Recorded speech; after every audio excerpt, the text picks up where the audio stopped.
Crazy, never lost it. Now I pick her up in the Mercedes and I'm frosted. 23 and we took the lead. Watch me talk shit. Everybody see me on my top dog shit. They were saying I was going crazy, never lost it. Now I pick her up in the And welcome to the National Meat Trader Podcast with your host, Sasha, a.k.a. Bill Bellamy. Dude, let me tell you how fucking old the club I don't even know who work Bill at Bellamy is. is. You don't know, fucking, what was Bill Bellamy in? He's in like a lot of like 90s movies. He's like one of those. Is he the pops from Coming to America? Who owns McDowell's? No, that's not someone else. He's much younger than that. Oh, okay. What's Bill Bellamy in as of recently? He's in How to Be a Player.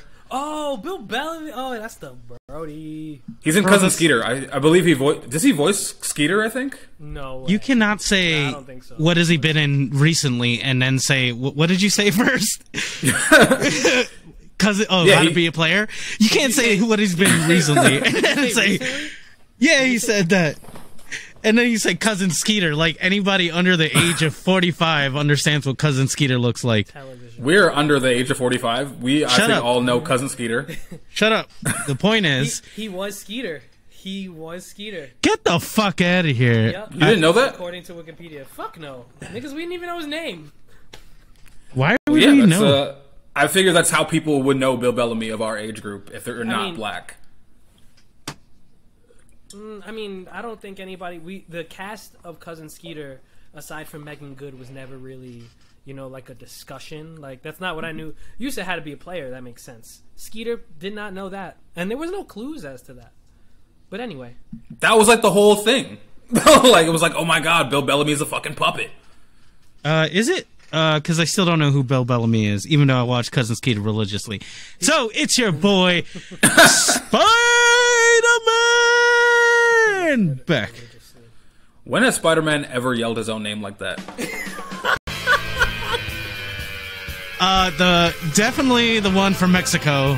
Definitely yells his own. Have you ever seen like the anime Spider-Man? Like it's like a Power Rangers. It's not anime. It's like from that like no. Kind of like those live action like Power Rangers kind of like deal. You know what I'm talking about? Like Saban and all those dudes back in the day. They ran one during the 60s or 70s. I think it was the 70s with Spider-Man. And yeah, he would literally just call onto like a big mech warrior and he'd like jump into like a spider bot. It was a whole thing. He didn't have, did he have spider web? He didn't really, he just like took down big kaijus basically. But here you go. That's your lesson for today. A little tidbit about Spider-Man. Wow. Glad to see you're as nerdy as ever. And I am Joey, a.k.a. Thriller from the Three, a.k.a. Joey from the National Meat Treasure Podcast, a.k.a. Big European Energy. What? Are you Kanye? Are you a white supremacist now? Oh, nah. So, in the movie Beer Fest, one of the movies my personality is based around, I'm just kidding, there's this, like, the Germans at this one point in the movie make fun of, the Americans because something goes down and they want to fight. And they're like, oh, yeah, Dirty Harry, yeah.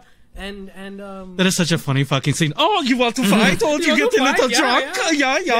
Yeah. It's and I just want to shout out all of us red-blooded Americans who believe that we're the toughest, roughest niggas in the room. When we kind of are sometimes. No, we are. We're kind of hard back though sometimes. Come on, let's be honest, right? No, absolutely. You put like 10 dudes from like South London against like 10 dudes from Third Ave in the Bronx.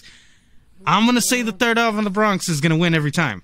I don't want to say every time because I'm gonna say 100% time. Bro, those niggas are all Africans and Jamaicans, bruh. Sully don't have shit. Okay, bro, you're wildin', bro. Sully don't have shit, bro. Sully's a killer, bro. You're bugging. Sully is a killer, though. I don't believe in the fighting capabilities of anyone from the Bronx or really New York at all at this point. They've let the whole city become a meme. All right, the whole city is just a meme now, bro. I told somebody I was from New York the other day. You know what they started doing? They started getting sturdy.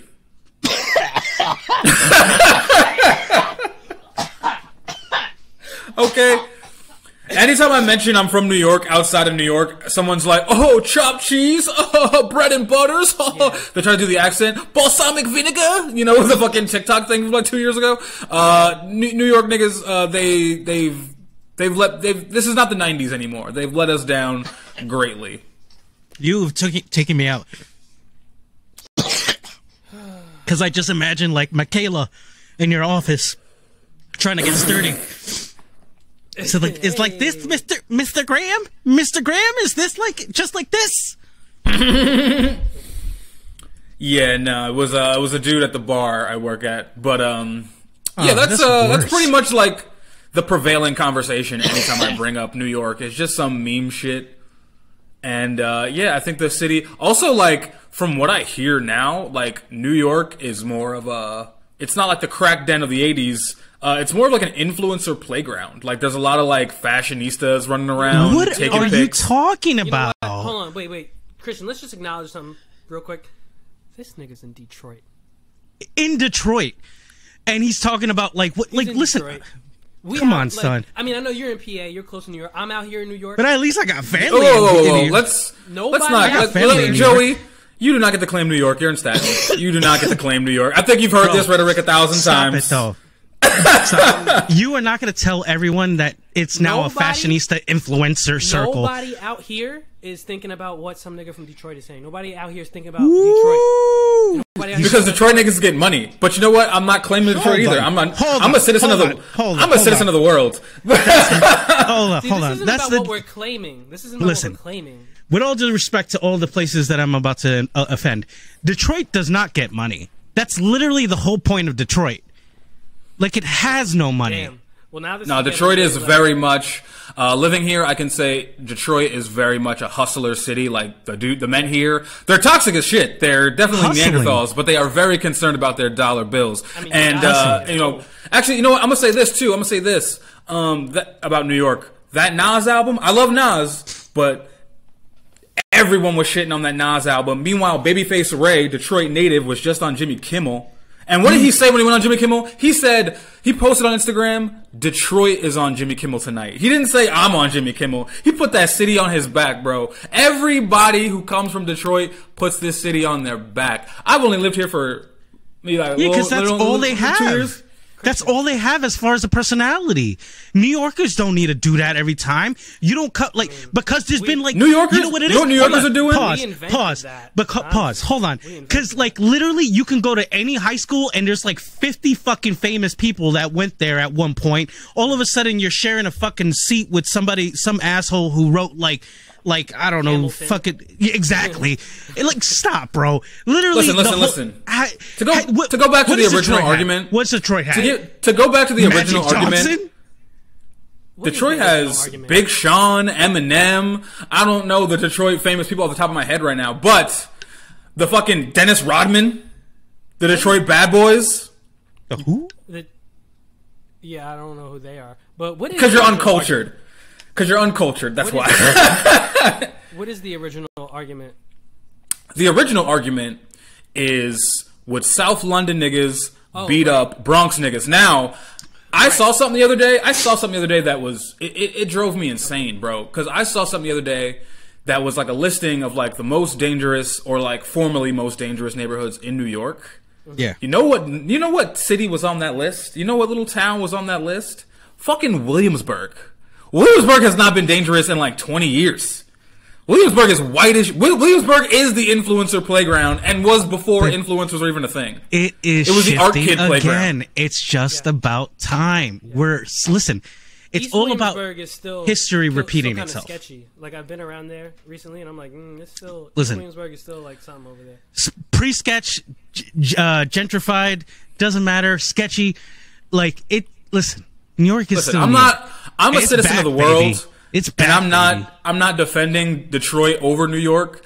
All I'm saying is New York has been taken over by white art school students. So I think the South London niggas. What, Manhattan? Manhattan especially. Manhattan was never. Bro, the Lower East Side is like the hip new neighborhood to live in and has been for like 5 years now. Here's the problem with, that's with the thing. argument. There is no more Hell's Kitchen. It's Debbie's influencer corner with her ring lights, making a what's the word? Nigga, you ain't out here. You on the internet. First of all right. I'm everywhere, baby. Second of all, see, there's a fundamental flaw in this original argument, right? Mm-hmm. South London niggas, Bronx niggas fighting each other. See, the thing is, these are both black and brown people in inner cities in poverty. They're the same niggas. They just live in different places. Yeah, that's the point. And you know what? The New York niggas couldn't even get passports to go there anyway. So I think it's just null and void. Hold on. You are really putting some hatred on the name. But you know, first of all, does everyone in this chat have a passport? Yes. Not anymore. No. I got to renew mine. Okay. See, there you go. You're claiming New York. You can't even go to South London for this fight, bro. You gotta wait 6 weeks expedited passport.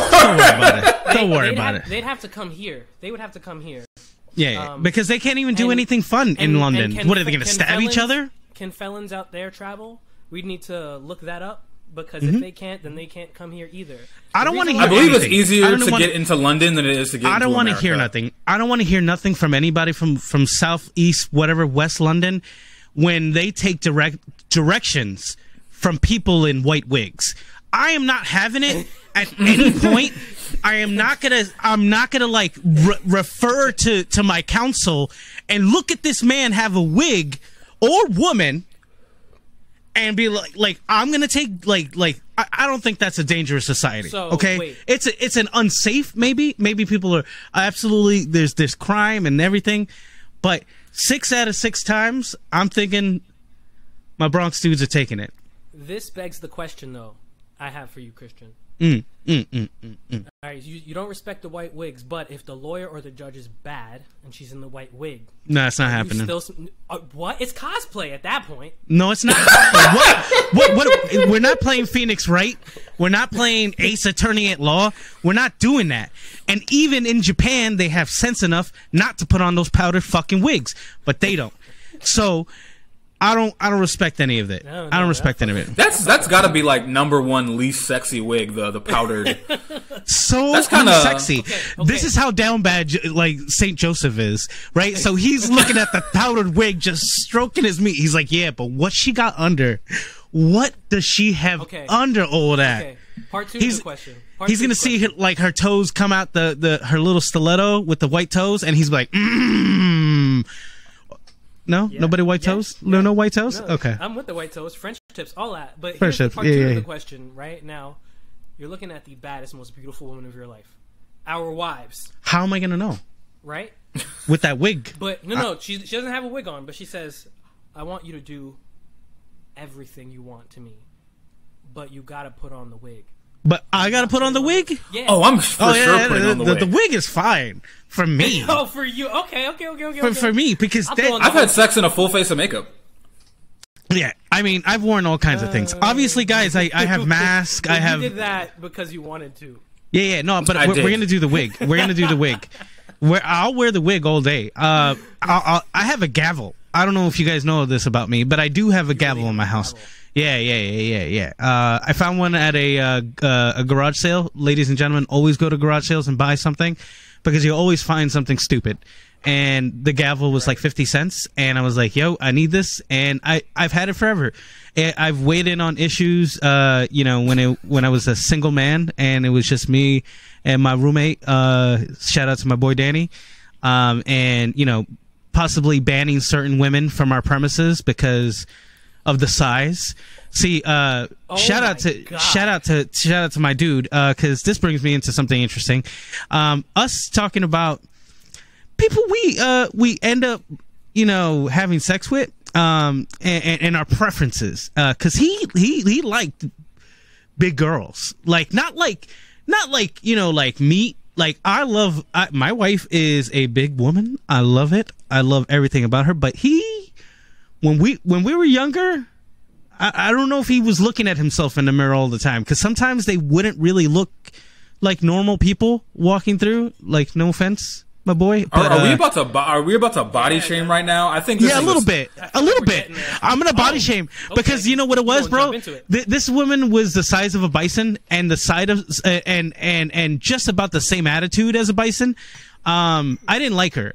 She just went in my fridge, bro. I had never met her in my entire life, and just started eating my food. Okay, you're two for two already. Like you striking out, bro. Like you're really close. And then I forget she said something stupidly like long as a name, and I was just like, I'm done. And I threatened. That was like the clincher for you was like, my name is Mariposa Savrado or some shit. You were knew like, exactly what I was gonna say because what it was a Dominican girl from the Bronx trying to say some wildly ridiculous name. And I'm not saying that we don't have ownership over and these names that we cling on to are just, you know, part of culture, part of weird cultures that don't even belong to us, right? I'm not saying that. But sometimes when you try to make me say some of those really hard ones, like I grew up with a girl named Yanady, and she stays in my mind because she had the biggest tits I had ever seen in my entire life up until that point. And she looked so painfully white that I had no idea that she was Dominican until she was like, "Hi, my name is Yanady, but like something, you know, Dominguez." And I was like, "Fuck, what do you?" Like, you know what? I fuck with that though. And like very like just. And she, whatever. I don't know. I fuck with that though, cause I hate the inverse. The inverse is when, you know, you get somebody who's like first generation immigrant and their parents are like fucking like Nigerian and they want to Americanize their kids and they name them like Ashley or like Christopher. Like what the like that's bullshit. Like no, like that should be a strong, like that should be like a or like, you know, like I met so many dudes with like religious names growing up that were Hispanic. That was like Christian, but they wouldn't say like that. They'd be like, say Christian. You know what I mean? Yeah. Like you should be Gustavo, my bro. Like what are you doing? Yeah. I cling on to my middle name because it's like the more obviously like Latino like name. Like it's Andres, and you know, I don't tell everyone that because everyone just gets used to Christian, and it's just something that I've kind of fallen into. But you're right, dude.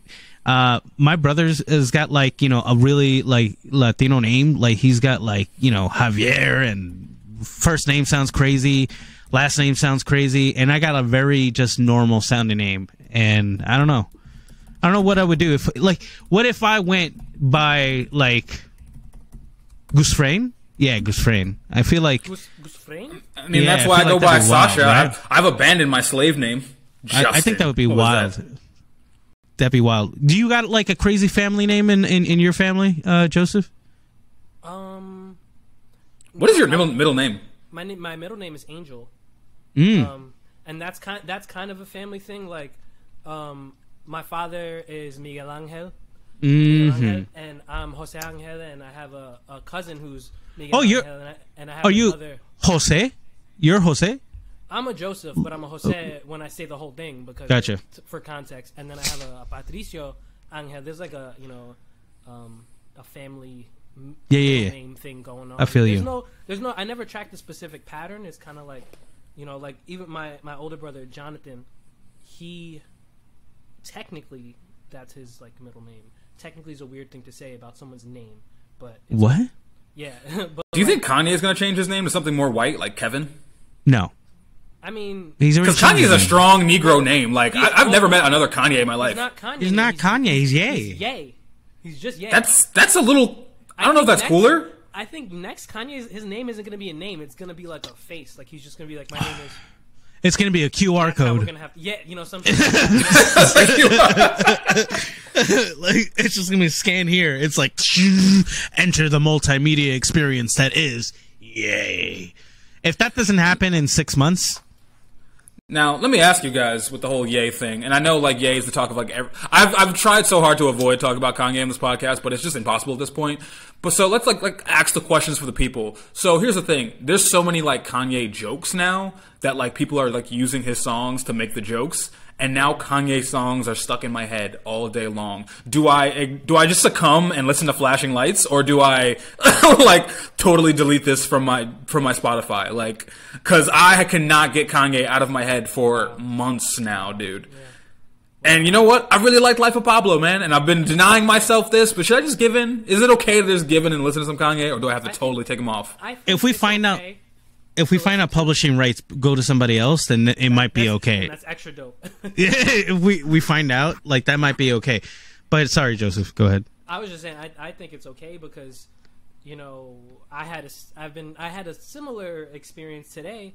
I was in the car and out of nowhere, I just started thinking about Shaka Khan's Through the Fire and how I was introduced to that song through Kanye West Through the Wire, and I just started fucking just singing it. Through the fire. I was just in the car driving, just humming that melody like on repeat, and I was like, damn, man. As much as I really like, I've never been a Kanye fan. He does a lot of amazing stuff. There's a lot of stuff that he's done musically, aside from like him being a batshit and like crazy person. I never liked a lot of his music, so I never called myself a Kanye fan. But the songs that I do connect with from him are like.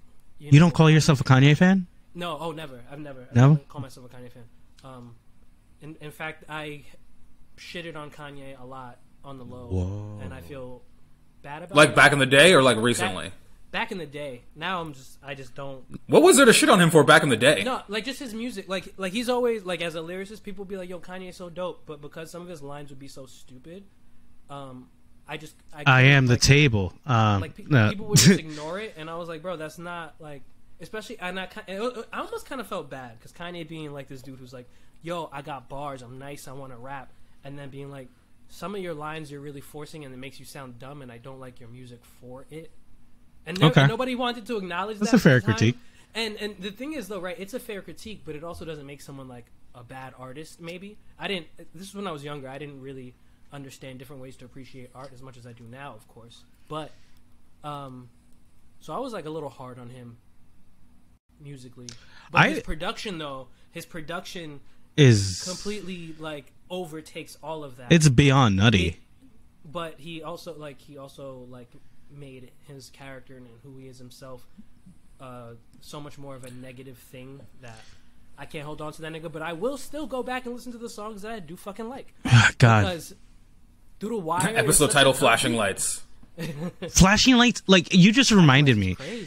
Yeah, it is crazy. Can you remember when that first dropped? Okay, like, you know, like I have 2 kids at this point. I end up watching a lot of stuff that just, you know, it becomes a part of our sphere. And Flashing Lights is always like somehow like in there in multiple movies. I guess it just got like, I don't know, the licensing deal that they got, but that song goes hard. Yes. Like that, like I remember hearing that and I'm like, yo, what the fuck is this song? When he's is it Sierra Leone? Like is that it? I'm trying to remember what album. Oh, yeah. Oh my God. I'm honestly trying to think of like what's the next thing Kanye is gonna hate? Because I feel like Juice was really out of left field, and I feel like he's like 2 years off from like just saying some shit that's not even hateful, just weird. Like, man, the marsupials, they're the problem, or something. The Australian wildlife, that's really what's thrown off the game. I feel like just throwing off the ecosystem. Actually, Australia doesn't exist. Those are all robots and simulations of what we've been seeing. Listen, I get it. You know, like, could you imagine him screaming, "Have you been to Australia, Sway? It's not real. It's not real. I've never been to Australia." Like, in his boots, just in a boot. He's just like, his whole concert's in one of those giant boots. Honestly, I think that's his next like fashion thing, just living in one giant boot. One giant boot, like the lady in the boot. Yeah, that's the lady in the shoe. Like the lady in the shoe. Yeah. Yeah. That's exactly where Ye was like. He's like, "What you mean I'm not like I am the table?" Like, he becomes the table. What? Maybe that's what we need to do. Maybe we need to build a giant boot for him. Thing for him, and it'll be padded walls. That just sounds like prison for him. You know what I feel bad for? All the people, because like nowadays you have like, you know, artists coming up so much faster than they used to, and you can tell that there was probably dozens, if not hundreds of artists that were just right there. Like they were like right there, like they were just about to drop that next track that's going to blow up, and they were in their minds, you know, in their mom's basement thinking, I'm around the corner from producing with Kanye or getting a Kanye produced track. Like they probably had it in on a vision board in their house. They've been planning this for 6 years. The album release party's out there, and they're like, I am on my vision board, year 2025. I'm gonna record with Kanye. They've been plotting this since 2019, and then suddenly just fucking dreams dashed. They can't do it anymore. That's who I feel bad for, really. I don't really feel bad for the fans. I don't really feel bad for him. I don't really feel bad for Kim. I just feel bad for the people who like really, really looked up to him to the point where he was like the apex of their like career. Now that's dashed. Now they got to settle for J. Cole or some shit. No one's settling for J. Cole. Stop that. Nobody's doing that. It's not the same. You're not getting. And I so hate that J. Cole was right. Remember when J. Cole dropped that track like 4 years ago? That like Kanye is like my fallen star. Like he's not a hero anymore. And there was like mixed feelings on it. Some people were like, yeah, you're right, J. Cole. And other people were like, fuck you, J. Cole. You're corny. Kanye forever. Look at my teddy bear tattoo. And now J. Cole's right. And J. Cole. You know what I hate about J. Cole being right too? He's so fucking quiet about it. You know what I mean? He could have reposted that video anytime during the last 34 years and just been like, told you so. And he didn't do it because he knows he's right. And I fucking hate his corny ass. That's not his style, though. That's really not his style. Right. You ever think about how J. Cole's like the Captain Underpants of rap? That's a great analogy. Let's dissect that, please. I'm not. I'm gonna give no further clues. I'm gonna let that rock because I want you guys to know that I was thinking about both at the same time. There's probably no direct correlation. My brain just saw J. Cole and Captain Underpants in the same breath, and my brain just went, you know what? They're the same person. Because he gets like a little water on him, he becomes like a different kind of person. I don't know. No, I'll get it for you. J. Cole thinks he's a hero when he's really not. Yeah, okay.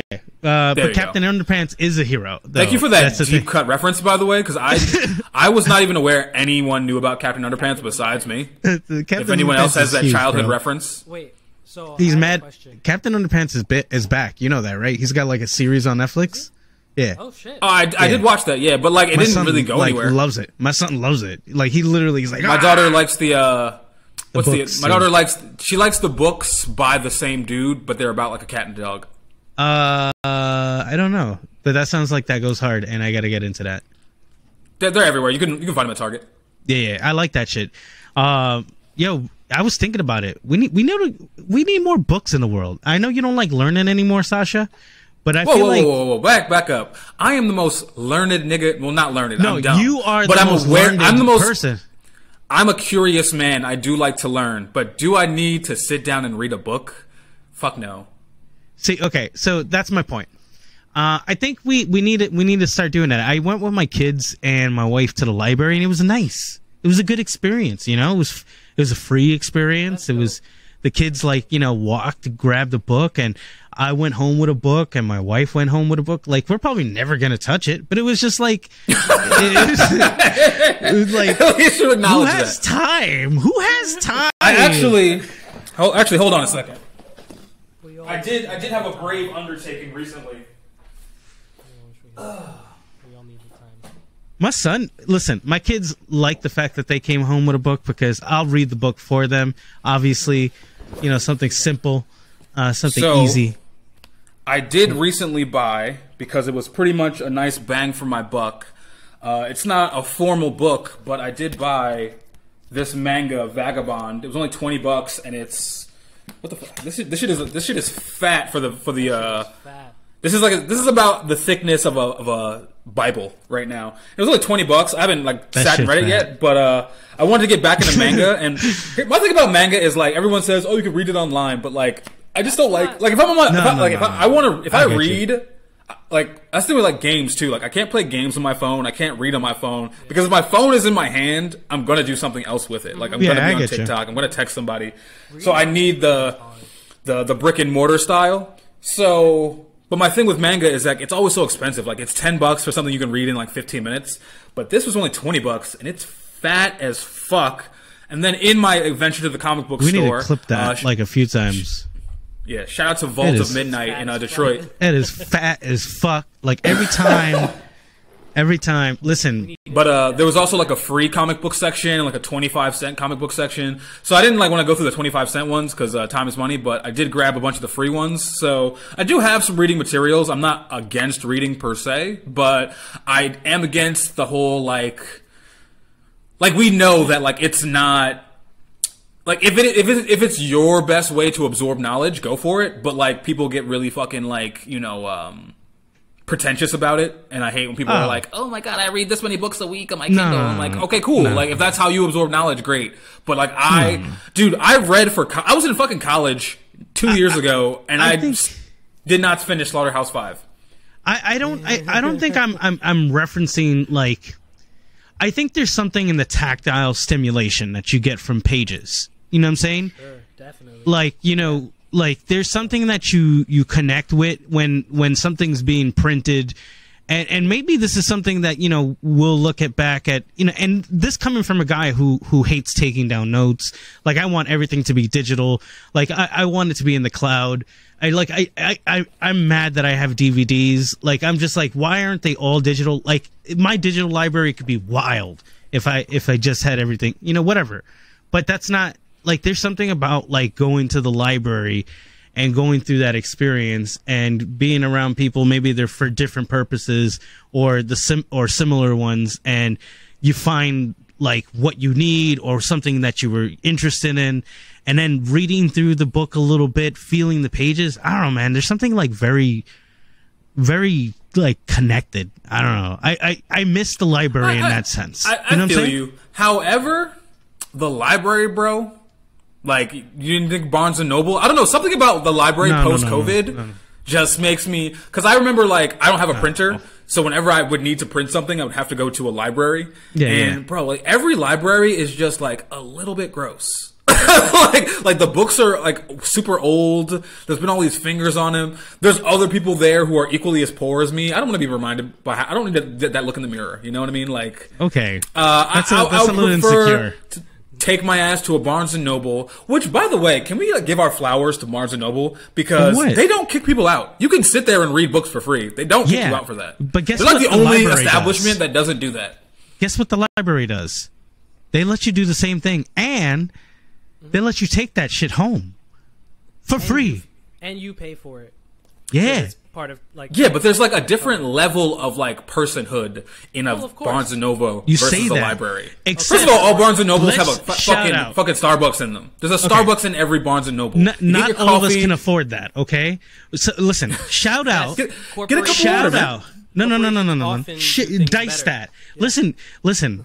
You need to detach yourself from capitalistic like ideals that need you to purchase a $10 coffee alongside your $50 manga. No, we can't do that, brother. We have to go back.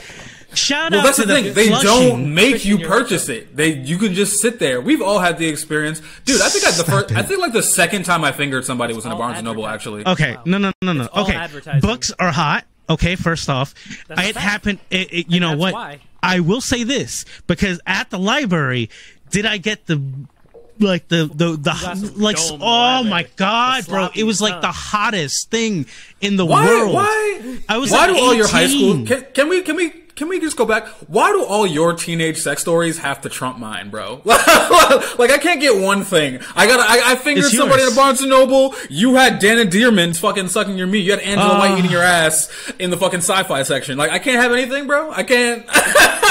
We get it. You had a way more robust sexual life. We were both in your teens. Sexual. Yo, and look at you now. Look at you now. That's not what it looks like at all from the outside. Listen. Can I say two separate sexual like titans? You know? Yeah, bro. Tons of listen, can I say this? Look at you now.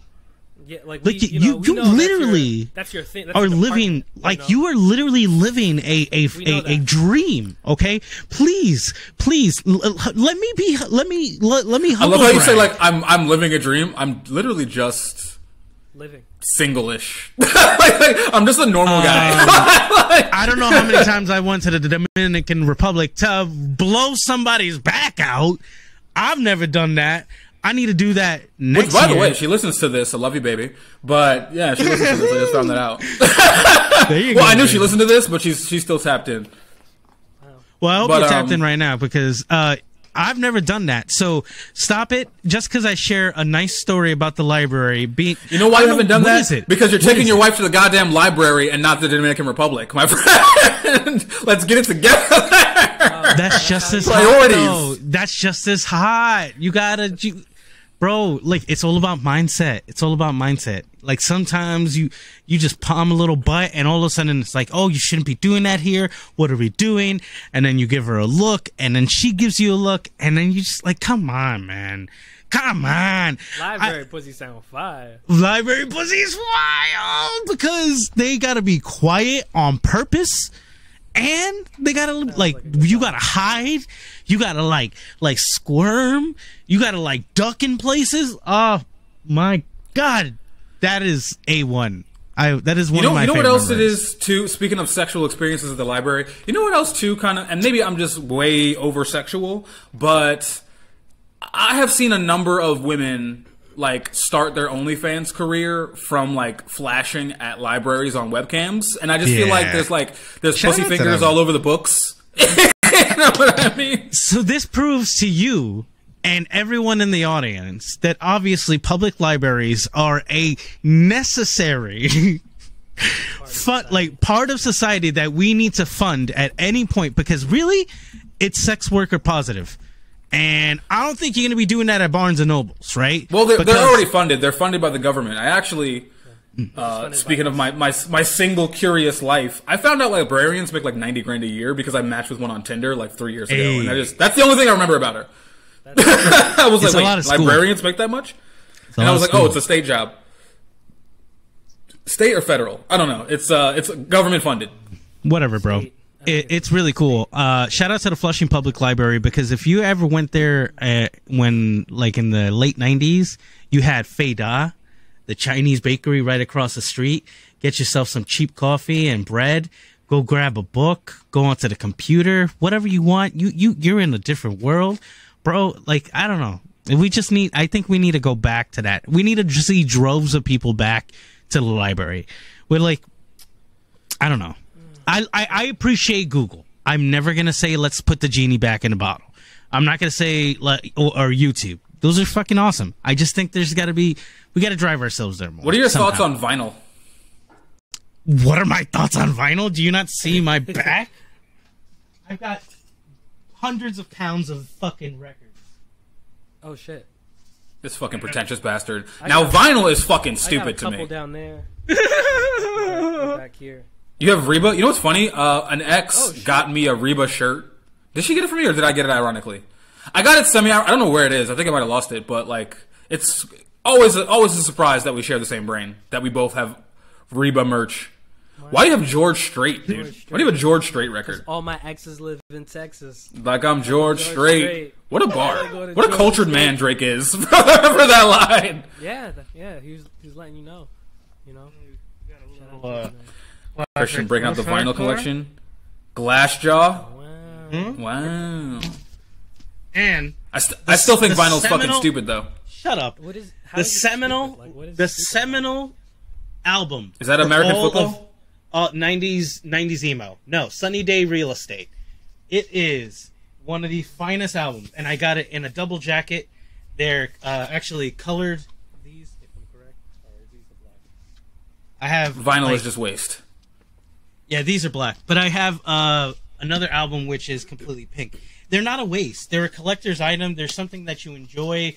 There's something that I can physically give to my kids later on. Like, even if they don't, like if they could see, like, what my head was at when I collected this stuff or when I bought it. Like, it's way more personal than what? Your Spotify playlist? Like, I get it. You know? I beg to differ. My Spotify playlists are curated with all the love and affection. But then they can't get into your account because they can't access your phone. Sorry, bro. I could hit share, baby. That's what that's for. Okay, so tell us, what is it? Why do you think? What is it about vinyl that you don't like? The playing method itself, I'm fine with. Obviously, music had to come from somewhere. But every vinyl fucking collector I know was just like, oh, the sound quality is so much better. Do you know what sound can do? Like, do you know the technologies we've made in sound advances over the last... Have you ever been to a fucking movie theater? Have you ever seen a Marvel movie in theaters? That's fucking sound, alright? That is crisp, Dolby, surround... Like, don't say, oh, the vinyl, it just sounds different. Like, we can do anything now. That's really my problem with vinyls. Actually, collecting vinyl is fine. I do hate, you know what else I do hate too? The people who are like, oh, you shouldn't hang your vinyls because you're damaging them. Let people hang their fucking shit, dude. It's decorative. It's pretty. Let them do that. So what you're telling me is you don't hate vinyl, you hate the annoying people who talk about nothing but vinyl. Yes, I hate all the influencers in New York. Let's circle it right back. All the influencers in New York who are pretentious about their fucking vinyl collection and are like, oh, it just sounds so much crisper. That's what I hate. But like, how are you still coming into contact with those niggas? I really don't anymore, but I mean, I was around a lot of white people for a long time in my life. Yeah. The last one I encountered was a couple years ago, and it was just like, and this person had like really amazing Bluetooth speakers, so it was just like, you know, it's the speakers making the sound, right? Like, it's not the record player itself. See, okay. There's a lot when it comes to the sound of vinyl. I know you're not a nerd. And the reason why it sounds different. I know you're not a nerd, right? Because I gotta explain something to you, really, really honestly. So the people you were talking to are full of shit, because there's a reason why. There's a reason why, right? So if you're an audiophile, like someone who really does enjoy the kind of sound you can get from a record, you're gonna want a few things, and it's not because you're looking for a digital signal. We're not looking for a digital signal. Like, honestly, I have a preamp that is tubes for a reason. Which sounds I have passive speakers because of a reason. I don't want the digital sound. All right, then put this podcast on vinyl, bro. Let's just start releasing this podcast on vinyl. I will. Only. How about that? I will.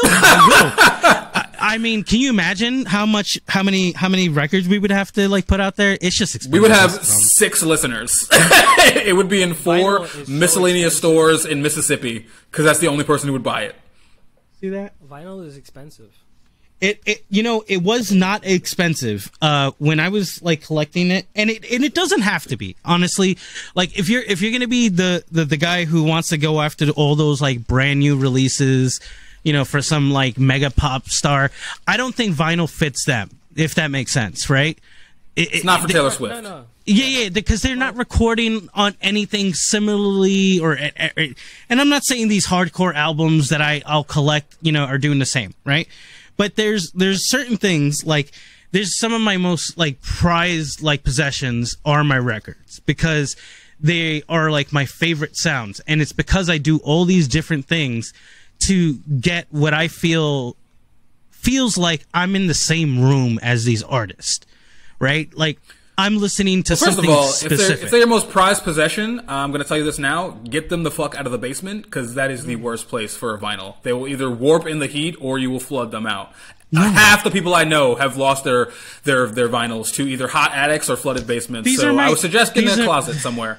Hold on. I have certain ones that are always packed and certain ones that are always away. I'm just saying, put them on a shelf. Put them on a shelf, at least, if you're going to have them down there. You know I have a shelf. That's literally where I just grabbed them from. Listen, you just bent down to get them. You don't know how bad the flooding can get in those woods you live in. I have 2 different levels on the shelf, and it's like a foot off the ground. They need to be eye level if you care that much. I need those vinyls right in your 5'8" eyes. The Funko Pops might survive. They're plastic. They'll live forever, but the vinyl is delicate. Vinyl is delicate, and I love them. Literally, I'll share like my favorite thing in the world. And I'm sorry for everybody listening. My favorite thing in the world was really I have a record from BBC One radio studios, and it's Touche Amore, and I fucking love that record. It is my favorite thing. I also have a gothic record, BBC. I love it. I hope it's ripped for my pleasure. Just like those vocals were, because honestly, there's nothing better. I love those BBC records. Like, I think like when I first like felt like I had a music opinion, that's when those things came into my view. Like, it was like Rage Against the Machine playing at the BBC studio. Oh God, that's fun. You know what I'm saying? Can I indulge you with a corny ass moment I had a few months ago? So I was hanging out with a friend of mine, and she's like black alt, but she was kind of black alt like on her own. Like, no one ever really, like, she got into this stuff because of like white kids in her high school. Sure. Then like she kind of, you know, developed a hatred for white people, as we all do, and stopped fucking with those people, right? And her surroundings, her neighborhood, all very black, right? And she was like around black alt kids, but they weren't like emo. They were just like they were like Smino alt, not like Touche Amore alt. And we're in her car one day, and I just start showing her bands that to me I've listened to for 10 years or 15 years, or I saw in 2006, and she's like, "Oh my God, I love this! Oh my God, I love this! Oh my God, I love this!" And I just felt like a real pretentious.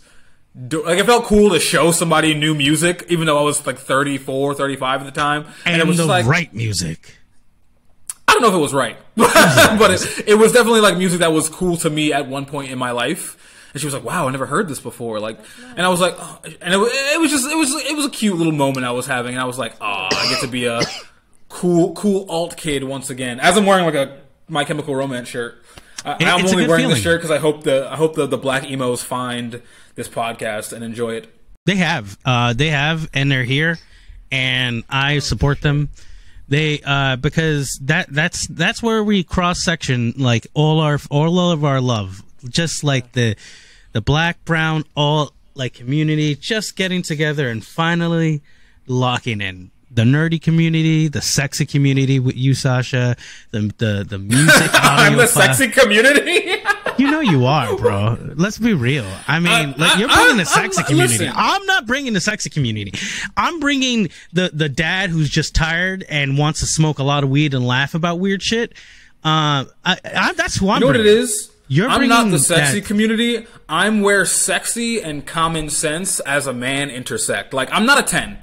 I'm a strong. That's really hard. 7.98, depending on my body weight, right? But also, I'm curious and I have good thoughts, and I genuinely like women outside of my sexual desires. I just think, you know, women are experiencing.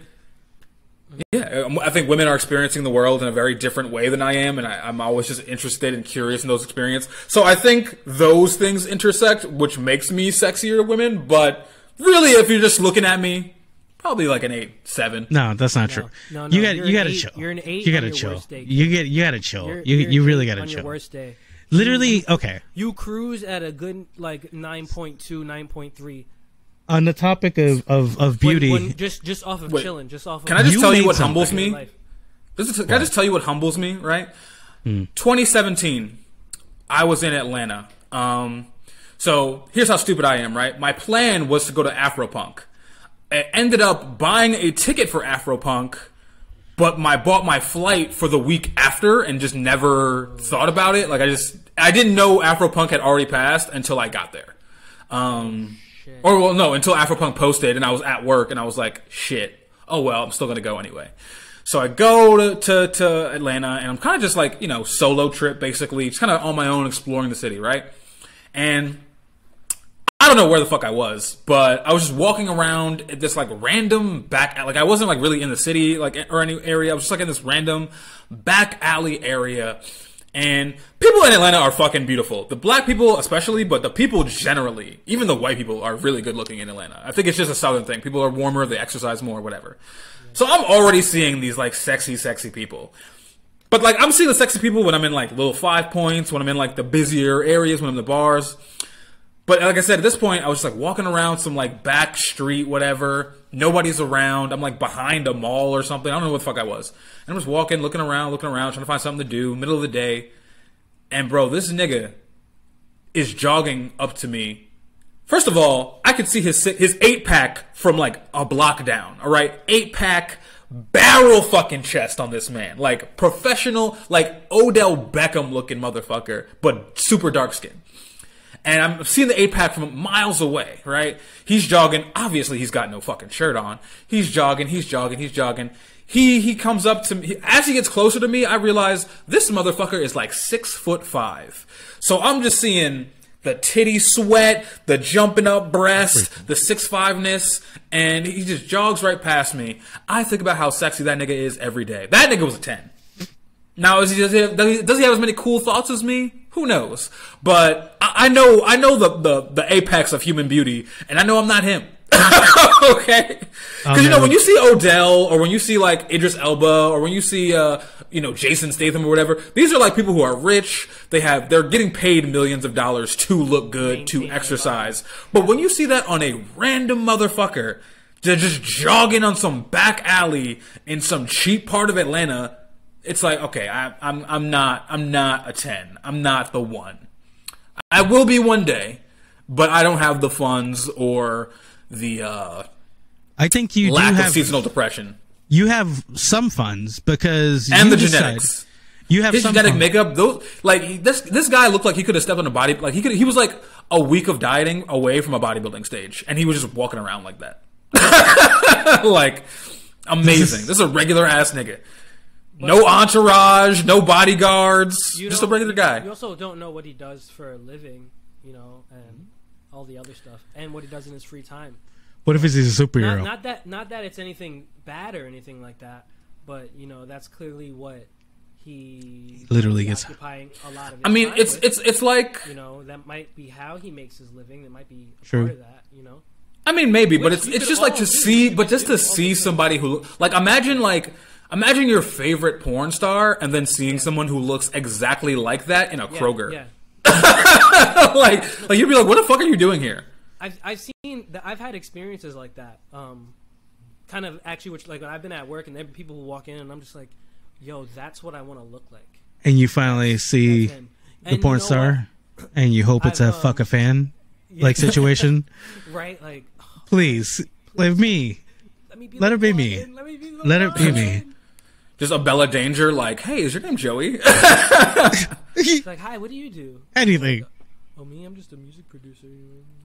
But whoever that man is, right before whoever that man was, I thank him for keeping me humble. Well, see, what I decided is, I am that man. That's what I decided. Bars.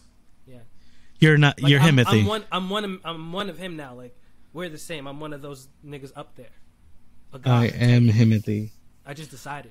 Like, I think I'm as good looking as I possibly can be with the tools at my disposal. Actually, no, I'm not. I'm a couple notches under as sexy as I possibly could be. We need some steroids. We need some testosterone injected you color today. Your locks a little bit. Right? You color your locks a little bit. We do like white. I'm scared. We I'm do scared to white. color my hair. I don't want to fucking damage it. It's still not the length I want. Yeah, but I want to like split it down the half, like make you really cool, like get you some like shells or some shit in your hair, or what, like something cool. Yeah, I don't know. You know what we really gotta do? We gotta get you some to charms. a warm climate. I also want to get me to a warm climate. Because Yeah, let's do cold it. Weather shit. Fuck is this garbage. shit. Yeah, I did ask my job about transferring to Atlanta when my lease is up in August, but I think, like, hell or high water, I think I'm going to make the move. I do love Detroit, but I think I've, like I said, I was only supposed to be here for a summer, and I ended up being almost 2 years, so I think I've squeezed all I can from the city. So, like, right now, like, I've worked, minus Thanksgiving, I've worked, like, the last, like, 20 days straight. Like, I'm grinding, I'm trying to make this money, save up, and get out of here, even if my job, like, fucks me over. But, yeah, but they're aware that I'm trying to make the transfer. So we'll see what happens. But I ultimately want to die where it's warm and black. I've said this many times before. Yeah. That sounds nice. And Atlanta's like this. It's the same distance away as New York and my kids. So it's like, Also, the airport's bigger. So I don't know if this is true, but I feel like because the airport's bigger, flights are cheaper. I don't know if that's math that makes sense, but it makes sense in my head. I'm not going to look it up because I don't want to dash my dreams. It does math, because if you go to certain places that a lot of flights come out of, the flights are cheaper. You go to a regional airport like Avoca, like fucking Wilkes-Barre, that fucking piece of shit. All the flights are like triple or double, like it would normally be from like LaGuardia or Newark. Also, I just want to give a shout out to to all the fans who do live in Atlanta or who have traveled to Atlanta and done the Spirit Walk, okay? Because let me tell you something about the Atlanta airport, right? So Atlanta airport is the biggest airport in the country. Yeah, it's huge. Heart. And when you fly Spirit, the gate for Spirit is at it's gate D1. It's at the very end of the airport. So if you land, get off at Spirit, it is a solid 15 minutes to 20 minutes on foot to get out of the airport. Outside of an airport, that's crazy. Yeah, that airport's kind of crazy. You have to get on shuttles. You have to do connections. You have to try to find the MARTA, like on day one, like with no MapQuest or Google. Like, there's a train inside the airport, and what I did one time, the second to last time I went to Atlanta. So my friend was picking me up from the airport, and she was kind of running behind Atlanta traffic. So I decided, instead of taking like the train in the airport, I was just going to walk the whole way. Solid I was playing Pokemon Go down there. It was like a solid 3 miles. That's exactly. Try to catch a Charmander on the way. So I know there's some people who don't like exercising the way I do and just think about that walk every time they land. And I'm just here to let you know I'm in solidarity with you and your broke ass flying Spirit. All right, I know we're gonna make that Delta money one day. We're gonna get in the Delta Lounge. It's gonna be a good time. You know what I'm going to share with you guys? You brought up something, Sasha, just now, and it's Pokemon. Pokemon released a new game, and goddamn, do I feel good. It has brought back all those feelings. You remember, like, getting, like, and I feel like you distinctly remember this, both of you, like, when you first played Pokemon Red or Blue, and it's just, like, this still little fucking image, and you fell in love with it, because, like, that feeling, like, never went away. I think about that Charmander. I got that Pokemon Red, the original cartridge, in my house. Not in the basement, don't worry, okay? But I'm back. It's a good feeling. I don't know. Do you still have a Switch, Sasha, or did you get rid of it? I still have a Switch. I haven't turned it on in like a year, but I still have one. But let me tell you, since we usually have similar childhood memories, except for your nasty high school sexapades, do you have like a recollection of having the Game Boy, right? And you have Pokemon or whatever your favorite Game Boy game was, and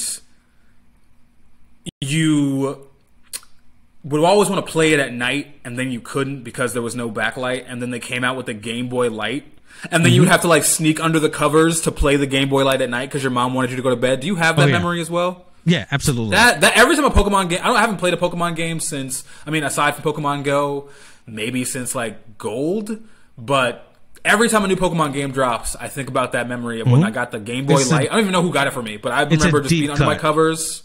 It's a deep cut. Playing Pokemon Gold, playing Pokemon Gold, or right on the Game Boy Color with the backlight.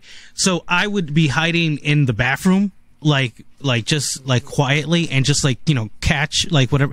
I remember getting to playing Pokemon Red again and getting to Lavender Town in the bathroom with the light on, and I was like, "Oh, this is so cool!" And then my mom walking in, and she's like, "What the fuck are you doing?" And I was like, "Oh shit!" Oh man, busted. Man. I can't save. I can't save. I don't give a fuck. Shut that shit off. Oh my god. You know what? So different. Back to the not really back to the vinyl conversation, but what I do miss about old gaming is kind of only like an old gaming thing that they can't do anymore with the technology now. I miss when there were cheat codes in games that were glitches. Like, you remember, you'd have a game where it's breaking. If you put the cartridge in and you turn it off as the game is starting and turn it back on and then press up 7 fucking 5 whatever, left right, and then take the cartridge out again as it's loading and put it back, you'd get some new shit or infinite lives. I miss that shit. Because who the fuck even discovered that shit in the dial-up days? I miss cheat codes in general. I miss them being loaded into places, or getting a magazine and going oh shit, this is what that is. I'm gonna get infinite lives. Now I got the bandana. I got infinite ammo. Man, we need that shit back. That's what we need. You can't do that now. Now you just buy the shit. You just go on the marketplace of whatever game and you just buy the extras. What? I think the only game that still has, I mean, I'm not like deep in the gaming world at all, but I think the only game that still has like organic cheat codes or like up, down, left, right is fucking Grand Theft Auto games. Really? It still does? The I'm not 100% sure. I do have one of them here, but I haven't played it in a long time. But I'm pretty sure you can still do those on Grand Theft Auto. I like that. But not if you're playing online. That sounds like a good experience. Remember, did you have a Game Shark? Oh, hell yeah. I had a Game Shark and a Game Genie. Oh man, you were rich. Okay, I feel like... No, I stole it. No. Don't. No. I stole it. Relax. I stole it from this, like... Sorry, Richie. From this really dorky kid that was a little smaller than me, so I just, like, basically took it from him. I was like, you don't need this. It's fine. And never gave it back. Can you confirm something for me? Just let me know if this was even real. That I think it was with a Game Genie. That in Pokemon, you could create a gym and become a gym leader. There was like a cheat code with the Game Genie. I don't remember. I don't remember that personally, but you just unlocked that memory of all like the cheat codes in Game Shark for Pokemon Red or Blue. Like those were crazy. Like the yellow one too. Like you could get like everything maxed out. Like just like fuck up everything purposely. I do remember. Speaking of like analog cheat codes, I do remember like times where like there would be, because we didn't have Google, right? We had Yahoo at best at those times. And Yahoo was Ask Jeeves. We had Ask Jeeves. No. But I remember there was like rumors and hearsay of analog cheat codes where like if you unplug this and plug that back in, you'd get this thing. And some of them were real, but sometimes people permanently fucked up their games doing these shits. Because they would either do them wrong or the thing was just a fucking rumor. Like there was one that was true. And it was like, if you got the cable to like trade Pokemon from Game Boy to Game Boy, and I think it's like, if it was like Gengar or something, if you like unplugged it and then plugged it back in mid-trade, you both got Gengar. But like some people would try this, like that was a real thing. But if you didn't do it on time, you basically fucked up either one of your games, both of your games, or the cord in general. Magic to see kids crying at school. How much was Game Boy? That should ruin your day. I don't like my mother, but goddamn, the fact that I have no idea how much an old school Game Boy cost, that was definitely like I have no idea how much bucks. A PlayStation. I had PlayStation, I had Game Boy, I had Dreamcast, I had 64. The PlayStation wasn't expensive like that. Like when we were kid, like not compared to like what a PlayStation 5 is today. Like they had specials and deals, and remember they had greatest hits. You could buy like the same game and it'd be like just a different edition, but it'd be like $20 at the most. You can't do that today. Oh, wow. Game Boy Color apparently was only $70 when it came out. See? Look at that. Affordable. I'm seeing one saying 70 and one saying 90. I get why. Original Game Boy was 90. Game Boy Color was 70. Let's say with inflation, that's probably like 120. That's still pretty cheap. Yeah, that's a good. I think that's a good one. That's like buying a Nintendo Switch for your kid today, if you ask me. Oh, my Switch was. I think me and my kid's Switch was the light, 300. The light, the light one, not the one you can dock. I got her and me the full version. I think I might have gotten hers for $350, but it came with Mario. Yeah, I got so mine it was for like a little bit off for like a Black Friday deal or some shit. Yeah, I got around the same. I remember when you got that. It was Mario Kart 8. That's what it was. How do you remember that? Because it was a good memory. Did you also get one that day? No. I got some other expensive shit. A bunch of expensive shit for the kids, not for me. I already had the Switch at that point, so I didn't need to get a second one. But now I have to. Jackson is like really into video games now, so I'm like, well, I guess here you go. Like, so it's a your kid's been enveloped by screens. Fatherhood is over for you. The hard part is done. It's done. Oh yeah, no, he's on autopilot right now. Like if I just like put food in front of him, like he would like probably like say nothing to me if he could. If it was just in front of a tablet or something he really liked that had no restriction, like he's all about it. Like the most unrestricted shit. Like the weird shit you find on your kids' like YouTube like feed or their watch history is really concerning. Like, it. And he hasn't even started porn yet. No, it's not even porn. It's just weird shit, like rainbow friends or like characters ripping each other's heads off. He discovered yeet like 6 months ago, so he says yeet a lot. He's on the right path. He's like, "Daddy, yeet that." I was like, "Oh, come on, man!" Like, and I think there was something that he didn't want on his plate, and he said, "Yeet!" And I was like, "Why did you do that?" And like he's like, "Daddy, I had to yeet that." What's that one fucking? Don't eat it, Jackson. Just don't eat it. Is it Poppy Playtime? Is that what it is? Oh my God. survival horror game that's out right now. Yeah, he's been watching tons of videos about it, and he plays Roblox. So like they make all those obbies that look like it. So he's like all about, like he knows about, like he was like talking about Squid Game when it came out. I was like, what the fuck do you know about Squid Game? I like had to have a conversation. I was like, son, were you watching a South Korean drama about murder? Like, because this is not okay, son. And he's like, what? He's like, oh, it's just the mask. Like they're like, that's Squid Game. And I was like, oh. Get that boy into some South Korean. Put him on the Old Boy right now. I should, right? And then no, come on. Actually, Old Boy's not a good starter film for kids. I would maybe some Ichi the Killer. Ichi the Killer might be a little better for kids. I think Old Boy would fuck him up permanently. Scary. Yeah. Old Boy's so fucked up, bro. Old Boy fucked me up at that end. The original one, like when you like, I remember watching that like in its subtitled.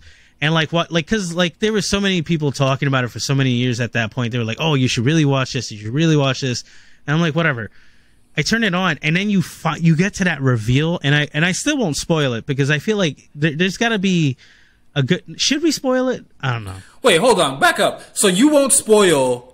Not only is there 2 Old Boy movies, but they're both at least 10 years old, and you won't spoil them, but you'll spoil Game of Thrones 10 minutes before it even comes out. You've got the script already. What are you talking about? When did I do that? You spoil everything. You try to spoil every movie, Black Adam, fucking every Batman. In our chat. You've on this podcast, I've had to stop you from dropping spoilers so many times. But like for Old Boy, the latest version is 15 years old. And you're like, that he has been fucking and talking and like in love with his daughter, and you're like, what the fuck? Bro. This whole thing? Bro. This whole thing? And you're just like, it's nothing's not, I don't know. There's not a lot of movies that like leave that much of a mark in your head than when you watch that. What's crazy to me is that with some of the dialogue, some of the things they made her say, like when they were having sex, you know, she was like, "It hurts, but I will endure the pain for you." Like, yeah, that's not a kid friendly one. I'm very much team show your kids weird shit when they're young before they find porn. But that's not one. I feel like I think I saw the first Old Boy when I was like 20, and it still messed me up. Yeah, it's pretty fucked up. It's pretty fucked up. I was like 16 or 17, and I was like, yeah, man, this is a. Yeah, you know how I should have. I'm not gonna say the name, but definitely like the weirdest kid we all know definitely showed me that movie, and that should have been my sign not to watch it. But like I was just hanging at his house, and he was like, "Have you heard of this movie?" And this was like my first like Korean drama, whatever. And I was just like, "Nah," but like, sure, it's your house, put it on. And he put it on, and I'm just like, "Why did you make me watch that?" Battle Royale, that's a good one. Yo, Battle Royale, never heard of this one. That I'll probably put on for my son. He'll be like, "What the fuck is this?" Also, Battle Royale is literally a like something happens, government ordinance happens, shut down an entire school, and it starts to instruct that the students in the school that only one person's going to be let out alive, and they all have to kill each other to find out who would be. And these people start out as most people would think, like kind of almost like testing if they could actually kill somebody, and they go ahead and do it, and then it just becomes one that wants to outdo the next, and it just becomes this snowball effect where people are doing the most grotesque shit to fucking murder people, and it's full on fucking awesome. If you haven't watched it, watch it. because you'll have fun. Battle Royale for sure. It's inspired a lot. Check it out. I mean, right now, Chainsaw Man's filling up all my corners of my. How good is Chainsaw Man though? I'm not spoiling it. I'm just saying it's good. Have you read the manga? No, I have not. So don't spoil it for me either. I know I haven't read it, but like after the last episode of Chainsaw Man, everyone was like, I saw all these memes of everyone being like, "What the fuck was that last episode? That was insane!" And then everyone in the comments who read the manga like, "Oh, this is just the beginning, my friend." That was like a very much prevailing comment on like every video I saw about the last episode. So I cannot wait for this thrill ride. You know what I'm happy is that we have a pro simp anime in Chainsaw Man, because the man is like very much a simp, but I feel it. Like, what is he supposed to be, like 16? I think he's just horny. No, he's. I think to be a simp, you have to. He'll do like respect women a lot. I think he's just horny. Though. Don't you see him? Like, he does. That's the thing. He realizes, and then he wants certain things to happen. Oh my god! Like, I love it. You know what? It is definitely a fantastic new. And I'm catching up on My Hero Academia. Speaking about like anime, dude, My Hero, bro.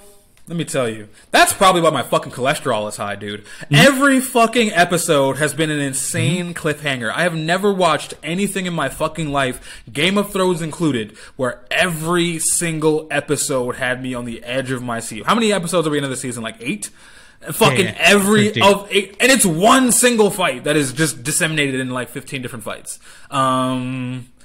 Just crazy stuff. I don't know who to say. Like, actually, I feel like all these characters are starting to like shine on their own, which is cool. But even like the main story, like how it just like kind of like just grows and grows and grows. Like, I'm impressed.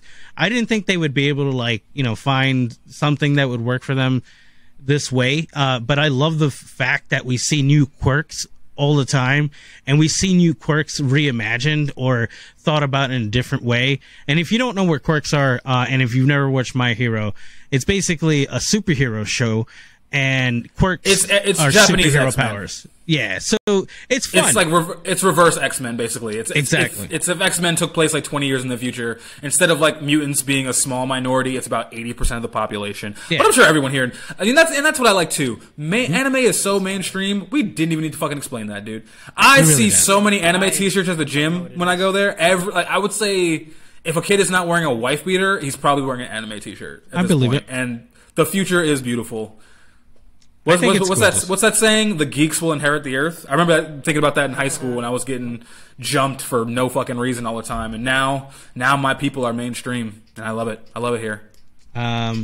It's definitely there. Yeah.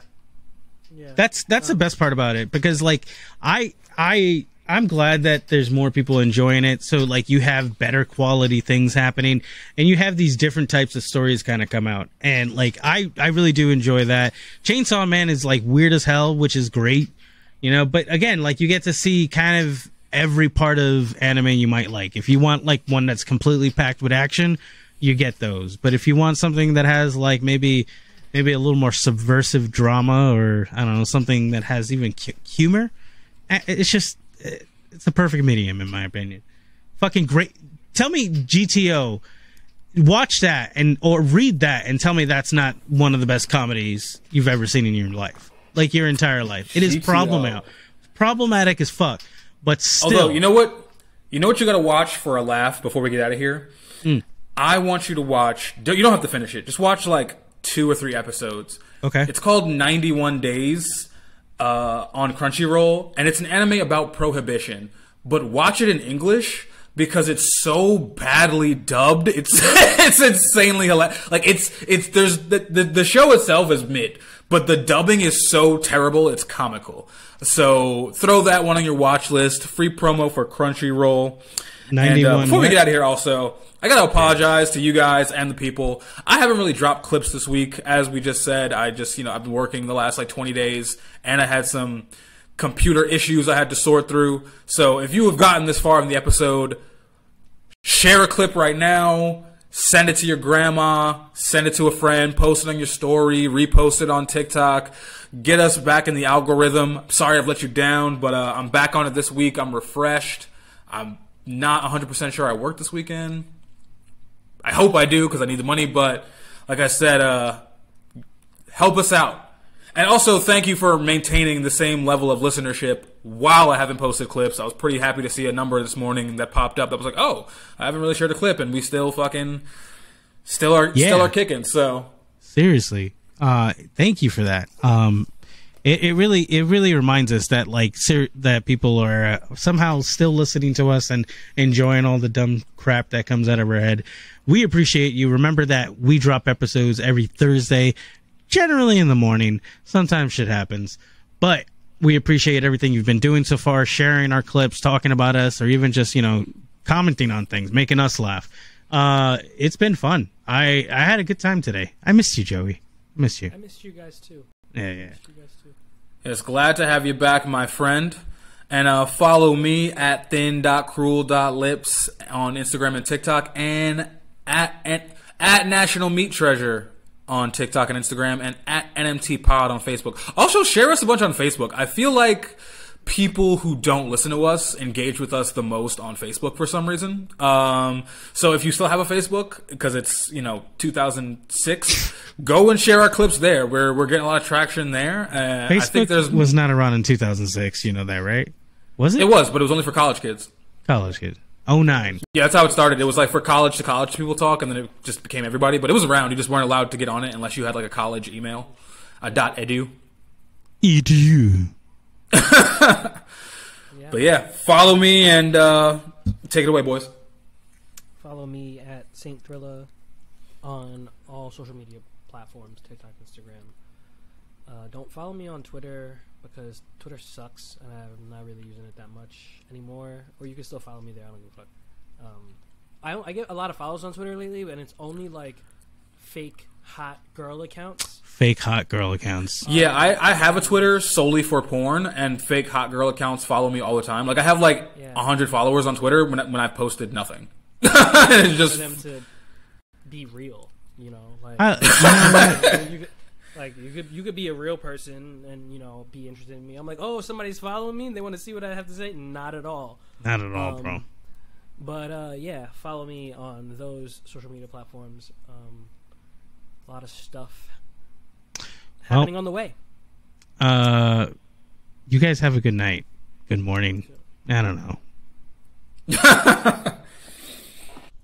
Crazy, never lost it. Now I pick her up in the Mercedes and I'm frosted. 23 and we took the lead. Watch me talk shit. Everybody see me on my top dog shit. They were saying I was going crazy.